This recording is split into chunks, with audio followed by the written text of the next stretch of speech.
Hello, everyone. Welcome to the Easy English Podcast. Hi, everyone. Welcome. I am so happy you are here with us today. My name is Isi. And my name is Jasmine. And today is a very special episode. Yes, very special, because today we are talking about something that almost every English learner feels. Something that can feel really frustrating, really discouraging, and sometimes a little embarrassing. But don't worry, because after today, you will understand exactly why this happens. And more importantly, you will know what to do about it. So what is the topic today? Today's topic is this. You understand English, but you cannot speak it. Yes, you watch movies in English and you understand. You listen to podcasts in English and you understand. You read English text messages and you understand. But then someone talks to you in English, and suddenly, nothing. Your mouth doesn't move. Your brain goes blank. You freeze, you panic, and you feel terrible. Does that sound familiar? If yes, you are in the right place. This episode is made for you. And I want to say something right now at the very beginning. If this happens to you, you are not stupid. You are not bad at English. This is completely normal. Completely normal and completely fixable. So stay with us for this whole episode. It is 55 minutes, but every minute will help you. I promise. Before we dive in, a small request. If this podcast helps you, please like it, share it, and subscribe. It really means a lot to us, and it helps us reach more English learners just like you. Okay, are you comfortable? Are you ready? Let's go. Okay, let's start with the big question. Why does this happen? Why can you understand English but not speak it?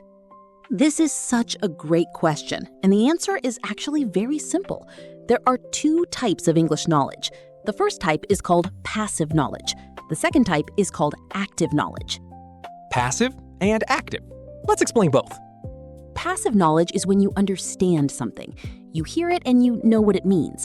You read it and you understand it, but you don't produce it yourself. You don't say it or write it. For example, imagine the word beautiful. You hear it and you know what it means. You understand, oh, this means something is very nice. That is passive knowledge. But active knowledge is when you actually use the word. When someone asks you, how is the weather today? And you can say, the weather is beautiful today. That is active knowledge. You produce the word. You use it. So here is the problem. Most English learners have a lot of passive knowledge. A lot of it. They understand so much, but they have very little active knowledge, very little speaking practice. Exactly. And why? Because we learn English mostly by watching, reading, and listening. This builds passive knowledge. We almost never practice speaking, and speaking is a completely different skill. Think about it this way. Imagine you watch basketball on TV every day for 2 years. You know all the rules, you know all the players, you understand everything. But can you play basketball? No, because watching is not the same as playing. Understanding is not the same as doing. And speaking English is the same. You have to practice speaking to be able to speak. Now let's talk about another big reason, fear of mistakes. Oh, yes. This is huge. This is maybe the number one reason why people freeze. When you are about to speak in English, your brain says, what if I make a mistake? What if my grammar is wrong? What if they don't understand me? What if I look stupid? And those thoughts are so fast, so strong, and they stop you before you even open your mouth. But here is the truth. Mistakes are completely normal. Every single English speaker makes mistakes. Native speakers make mistakes too. Really? Really. Mistakes are not a problem. Mistakes are how you learn. Every mistake is a lesson. I want you to say this to yourself right now. Repeat after me. Ready? Mistakes are okay. Good job. One more time. Mistakes are okay. Perfect. Keep that phrase close to your heart. Now, the third reason this happens, translating in your head. Ah, yes. This is something almost all beginners do. When someone asks you a question in English, you think in your own language first. You translate the question, then you think of an answer in your own language. Then you try to translate that answer into English. Then you try to say it. By that time, 5 seconds have passed. The conversation moved on, and you feel lost. Does that sound familiar? Yes, I think everyone has felt this. The good news is this gets better with practice. The more you speak, the faster your brain works in English. And one day, you just think in English. No translation needed. It takes time, but it happens. We will talk about how to get there later in this episode. For now, let's just be clear about the 3 main reasons. Reason 1, you have passive knowledge. You understand, but you don't have enough active knowledge. You haven't practiced speaking. Reason 2, fear of making mistakes. Fear stops you from opening your mouth. Reason 3, you translate in your head. It's too slow. It's too difficult in real conversations. Now that we know the reasons, let's talk about solutions. Okay, section 2, and this is the most important section of the whole episode. Really? What is it? The first step to speaking English is this. Just start. Just open your mouth and speak right now. Even if it is wrong, even if it is slow, even if it is simple. Just start. That sounds scary for a lot of people. I know it is scary, but here is the truth. You will never feel fully ready. Waiting until your English is perfect before you speak? You will wait forever. Because perfect English doesn't exist, Even for native speakers. Exactly. The goal is not perfect English. The goal is communication. Getting your message across. Being understood. Think about a baby. When a baby learns to walk, do they walk perfectly on the first day? No, they fall many times. But they get up and they try again. And slowly, they walk. Then they run. English speaking is the same. You will fall. You will make mistakes. But you get up, you try again, and slowly, you get better. So let's practice this right now. I want to do a small exercise with you, our listener, okay? Great idea. Let's do it. The exercise is this. I will ask you a very simple question. Don't think too long. Just say your answer out loud in English right now. Ready? Okay, the question is, What is your name? Did you say it? Did you say your name in English?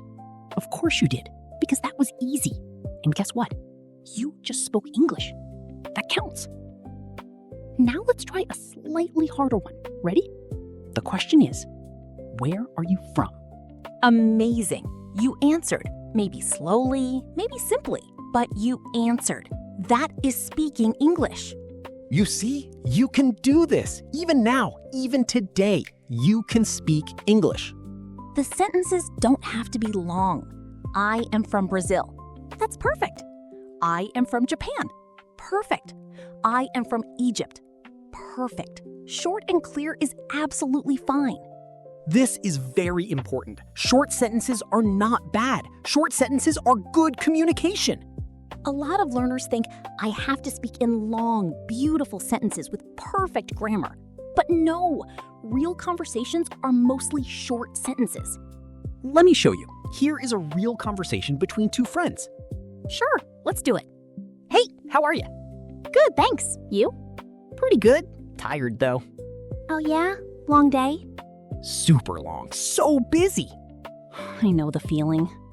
Did you notice? Every sentence was very short, very simple, but it was a real, natural conversation. You can have a conversation like that. You already have the vocabulary. Good, tired, busy. You know these words. The key is just to open your mouth and let them come out. Now, here is a very important phrase to remember. Ready? The phrase is, good enough is good enough. Say it with me. Good enough is good enough. One more time. Good enough is good enough. This means if people understand you, your English is good enough. That is success. You don't need perfect grammar. You don't need a perfect accent. You need to communicate. And if you communicate, you win. You are already improving. I can feel it. Let's keep going. Okay, section 3, and this section is going to change the way you have conversations. I am serious. Oh yes, this is one of my favorite sections. We are going to talk about filler words. Filler words, what are they? Filler words are small sounds or short phrases that we use when we need a moment to think. We use them to fill the silence while our brain is working. Native speakers use filler words all the time, constantly, in every conversation. So when you use filler words, you sound more natural and you give yourself time to think. You don't freeze, you keep the conversation moving. Let's learn the most common ones. The first one, and probably the most common, is U-M. For example, I think the meeting is at 3 o'clock. Or, what was I saying? Oh, yes. Means I am thinking. Give me 1 second. The next one is U-H, Very similar to For example, let me check. Or, I'm not sure about that. These two, and are the most natural filler words in English. Use them freely. They are completely normal. Now here is a longer filler phrase. Well, Well is a great word to start your answer. It gives you a half second to organize your thoughts. for example, someone asks you, what do you think about that? And you say, well, I think it's a good idea. Or someone asks, do you want to come? And you say, well, I'm not sure. Let me think. Well sounds very natural, very confident, even when you're still thinking. Let's practice. I'll ask you a question. You start your answer with well. Okay, listener, try it with us. What do you like to do in the evenings? Good job! Did you start with, well? How did that feel? A little more comfortable, right? Now the next filler phrase, let me think. This one is very honest and very useful. You simply tell the person, I need 1 moment to think, and that is completely okay. For example, someone asks you, what is the capital of Australia? And you say, let me think. I believe it's Canberra. Or someone asks, how long have you been learning English? And you say, let me think. I started about 2 years ago. Let me think is honest, polite, and totally normal in conversation. Here's another great one. That's a good question. Oh, I love this one. That's a good question. This phrase does 2 things at the same time. First, it is a nice thing to say. It makes the other person feel good. Second, it gives you 3 or 4 extra seconds to think of your answer. For example, someone asks you, what's your biggest dream? And you say, that's a good question. I think my biggest dream is to travel the world. Brilliant! You bought yourself time. You gave a nice response, and then you answered. Practice this one. Say it right now. That's a good question. Good. One more time. That's a good question. Perfect. Now 2 more filler phrases, and then we move on. The first is, how do I say this? Or how can I put this? This one is great when you know what you want to say, but you are searching for the right words in English. For example, how do I say this? I feel a little nervous about the presentation. Or, how can I put this? I think the food was not very good. This phrase is honest, and people appreciate honesty. They understand you are translating or searching. They will wait for you. And the last one for this section, I mean. I mean is used when you want to explain yourself more or when you said something and want to say it differently. For example, I like coffee. I love it. I can't live without it. Or, I'm okay. I'm a little tired, but I'm fine. I mean is used constantly in natural English conversation. Start using it today. Let's do a quick review. Our filler words and phrases. And I'm thinking. Give me a second. Well, I'm about to answer. Let me organize my thoughts. Let me think. I need a moment. That is okay. That's a good question. Great bridge to your answer. Buys you time. How do I say this? Or how can I put this? I know what I mean. I'm finding the words. I mean. Let me explain this differently. These phrases are your best friends in conversation. Use them. They make you sound natural, not hesitant. There is a big difference. You are doing amazing. Let's keep going. Okay, section 4, and this section is also incredibly useful. We are going to learn simple starter phrases. Starter phrases are short phrases that you put at the beginning of your sentence. They help you start speaking. They help you sound natural and confident. Think of them like a door. Once you open the door, the rest of the sentence follows. Exactly. When you're nervous, it's hard to start a sentence, but if you have a starter phrase ready, it gets you going. Let's learn them one by one. The first starter phrase is, I think. I think is one of the most useful phrases in English. You use it to give your opinion, and it's A1 level, very basic, but very powerful. For example, I think this podcast is very helpful, or I think learning English takes time. Or I think I need more practice. I think also makes you sound humble and natural, not aggressive, not arrogant, just honest. Practice it right now. Think of something you believe. Start with I think and say it out loud. Good job. The next starter phrase, I feel like. I feel like is great for talking about your emotions, your opinions, or your experience. For example, I feel like my English is getting better. Or I feel like speaking is the hardest part. Or I feel like I need more listening practice. This phrase is very common in spoken English. You hear it all the time in real conversations. Now, in my opinion. This is a slightly more formal starter phrase, but it is still very simple and very useful. You use it when you want to clearly give your view on something. For example, in my opinion, speaking practice is the most important thing. Or, in my opinion, English grammar is not the most important thing for beginners. Using "in my opinion" shows that you are confident, you have a view, and you are sharing it. The next one is for example. Oh, this is a great one. When you don't know how to explain something in English, use an example. It's much easier. For example, imagine someone asks you, how do you feel when you speak English? And you say, it's difficult. For example, when someone speaks fast, I don't understand. Or, for example, at work, I freeze when people ask me something. See how for example helped? You didn't have to explain everything perfectly. You just gave 2 simple examples, and your message was completely clear. For example is one of the most powerful tools for English learners. Okay, section 5, and this section has a title that might make you laugh. What's the title? Talk to yourself. Yes, talk to yourself. This is not crazy. This is one of the best ways to practice speaking English. Think about it. The biggest problem for most learners is that they don't have enough opportunities to speak English. They don't live in an English-speaking country. They don't have English-speaking friends nearby. So what can you do? You talk to yourself in English all day long. And this is called self-talk or internal narration. We are going to make this practical right now. Let's give you some examples of how to do this. In the morning, when you wake up, you can say to yourself out loud, "Good morning. Today is Monday. I feel tired. I need coffee. The weather looks cloudy today." In the kitchen, while you make breakfast, say, I am making eggs. I like eggs. I need some salt. The bread is in the cupboard. While you get dressed, "I am looking for my blue shirt. I can't find it. Oh, here it is. It's behind the jacket."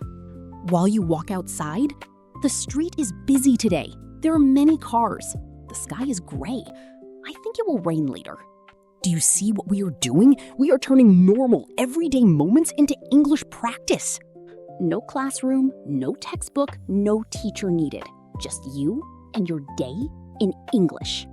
And here is another form of self-talk, asking yourself questions and answering them. For example, what did I do today? Well, I went to work, I had a meeting, I ate lunch with a colleague. In the evening, I watched TV.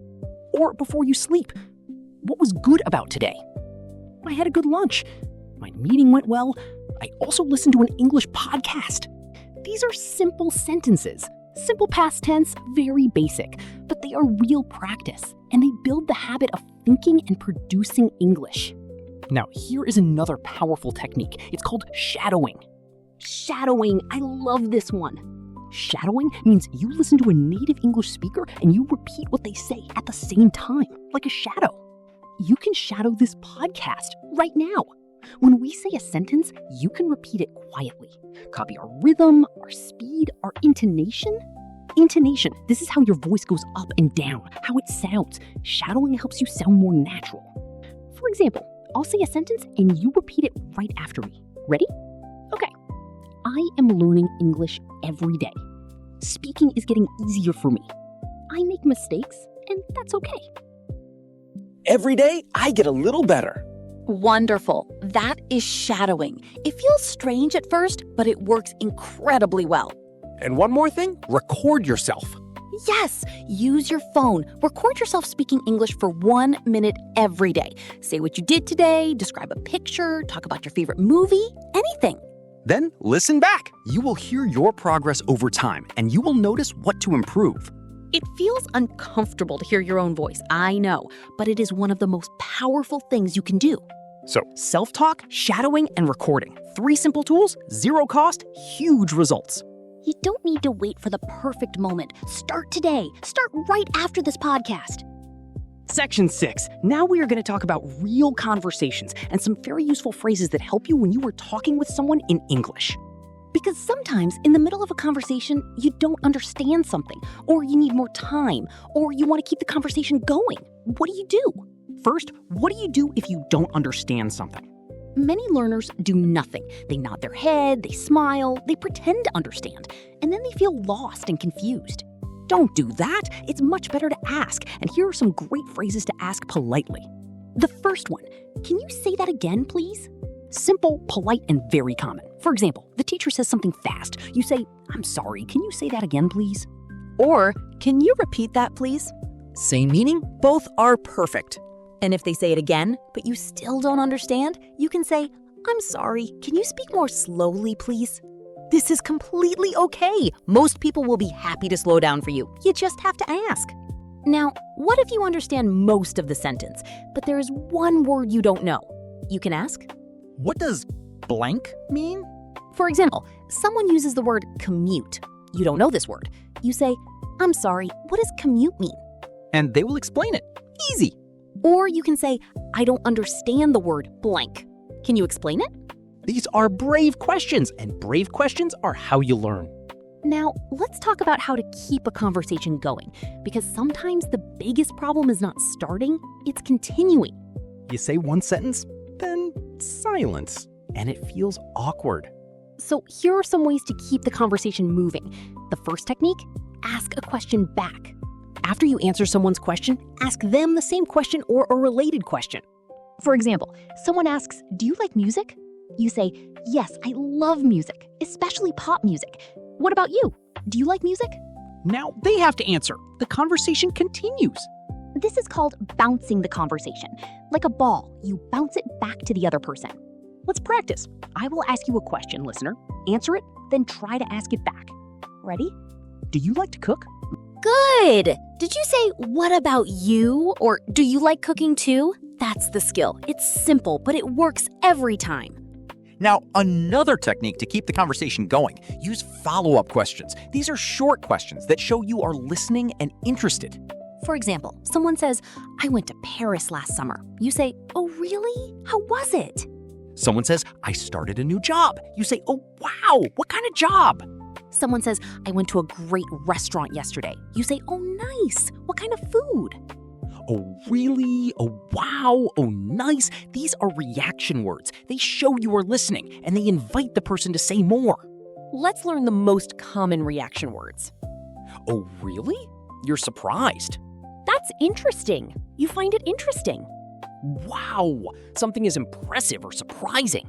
No way. You're very surprised. Like, I can't believe it. That's cool. You think something is nice or impressive. Oh, I see. You understand. This makes sense now. Tell me more. You want to hear more. You're curious. These small reactions are so important. They keep the conversation alive. They make the other person feel heard. And they give you a little time before you have to speak again. Let me do a sample conversation. You listen and notice how many of these techniques we use. Sure. Hey, how was your weekend? Pretty good, thanks. I went hiking on Saturday. What about you? Oh, wow, really? Where'd you go? I went to the mountains near the city. It was beautiful. That's cool. Was it far? About 1 hour by car, not too far. Do you like hiking? Honestly, not really. I prefer the gym, but hiking in the mountains sounds amazing. You should try it. I think you would enjoy it. Maybe. Let me think about it. Did you notice? Short sentences, filler words, honestly, starter phrases, I think, reaction words, oh wow, that's cool, really, bouncing the conversation, what about you? Do you like hiking? Every technique we learned used naturally in a simple, real conversation. You can have conversations like this. You have all the tools now. You are improving already. I really mean that. Section 7. This is a shorter section, but very powerful. We talked earlier about translating in your head, how it slows you down, how it makes speaking difficult. So how do you stop doing it?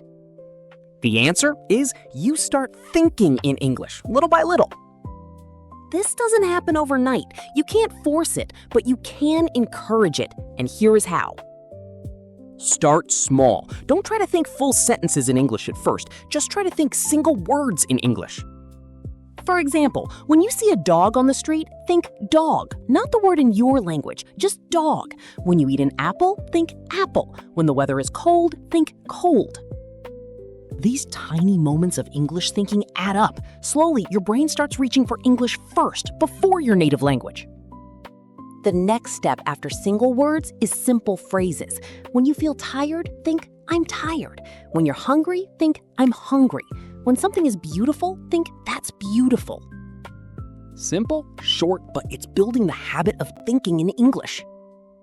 Here is a very powerful exercise. Every morning, just after you wake up, spend 2 minutes thinking in English. Think about the day ahead. What will you do today? For example, today is Tuesday. I have work. I will have a meeting at 10. I want to eat sushi for lunch. Tonight, I will watch a movie. That's it. 2 minutes, simple sentences in English every morning. Over weeks and months, this changes your brain. English becomes faster, more automatic. You stop translating. You start thinking.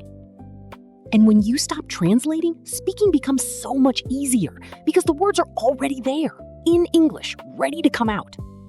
One step at a time, one word at a time, one morning at a time. Progress is not always fast, but it is always real. Keep going. Section 8, our last main section, and I love this one. Me too, because this section is all about confidence and about seeing English in a new way. I want to say something important. Speaking English is like a muscle. Like a physical muscle in your body. Yes, if you don't use a muscle, it gets weak. But if you use it every day, it gets stronger and stronger. Your English speaking muscle is the same. Every time you speak, even for 1 minute, you are making it stronger. Even if your English was not perfect today, it was better than yesterday. And tomorrow, it will be better than today. That's real progress, real growth. Here's what I want you to do. Every day, find 1 moment to speak English. Just one. It can be very small. Ordering coffee in English, saying good morning to a colleague in English, leaving a comment in English on this podcast, or even talking to yourself for 1 minute in English before bed. 1 moment every day. That is your commitment. That is your daily speaking workout. And over time, 1 minute becomes 5, 5 becomes 10, 10 becomes 30, and before you know it, you are having real conversations. I want to share something with you, something I really believe. What is it? Every single person who speaks English fluently today went through exactly what you are going through now. Every single one. There was a time when they could understand but not speak. There was a time when they froze, when they felt embarrassed, when they made mistakes. And they kept going, and now they speak. You will too. I am 100% sure. Because you are here, you are listening, you are trying, and that is everything. Don't compare your beginning to someone else's middle. You are exactly where you need to be. Keep going. Before we wrap up, let's do one final speaking exercise. Together. Yes, repeat these sentences after me out loud with confidence. Ready, listener? Here we go. I am learning English. Every day, I get a little better. Mistakes are okay. They help me learn. I can speak English. I am doing it right now. Yes, you are. You just spoke English 5 times, out loud, confidently. That is amazing. You are a speaker right now, today. Okay, everyone, we are coming to the end of today's episode. What an episode. 55 minutes, so much learning, so much practice. Let's do our final review, everything we covered today. We started with the question, why can you understand English but not speak it? And we found 3 reasons. Reason 1, passive knowledge versus active knowledge. You understand, but you haven't practiced speaking enough. Reason 2, fear of making mistakes. And the answer? Mistakes are okay. Say it one more time. Mistakes are okay. Reason 3, translating in your head. And the solution, practice thinking in English, one word at a time. Then we talked about the first step. Just start. Open your mouth. Speak. Even one sentence. Good enough is good enough. We learned filler words and phrases. Well, let me think. That's a good question. How do I say this? I mean, We learned starter phrases. I think, I feel like, in my opinion, for example, actually, what I mean is, we talked about self-talk, shadowing, and recording yourself, 3 free, powerful tools. We learned conversation skills, how to ask for repetition, how to bounce questions back, and how to use reaction words like, oh, really? Wow, that's cool. We talked about thinking in English, starting with single words, then phrases, then sentences. And finally, your speaking is a muscle. Use it every day, even for 1 minute, and it will get stronger. You now have everything you need, not just to understand English, but to speak it. All that's left is to practice. Start today. Start right now. Speak 1 sentence out loud when this episode ends. And now, our community question, our favorite part. Yes! Leave your answer in the comments below. We read every single comment. And we love hearing from you. Today's question is, what is the most difficult thing about speaking English for you? Tell us in the comments. For example, you can write, the most difficult thing for me is speaking fast. Or, I freeze when someone speaks to me. Or, I forget words when I'm nervous. Any answer in English, even just a few words, is a beautiful comment. And every comment is speaking practice. Write to us. We are here. We are listening. And remember, you are not alone in this journey. There are thousands and thousands of learners just like you listening to this episode right now. You are all on the same road, helping each other, growing together. Thank you so much for spending 55 minutes with us today. That is not small. That is a real commitment, and we see it and we respect it so much. If this episode helped you, please like it, subscribe to the podcast, and share it with one friend who is also learning English. Let's grow this community together. New episodes come out every week, all designed for English beginners just like you. Take care of yourselves. Be patient with yourselves. And please, speak, even just a little, every single day. You can do this. We believe in you with all our hearts. Goodbye, everyone. Goodbye. See you next time.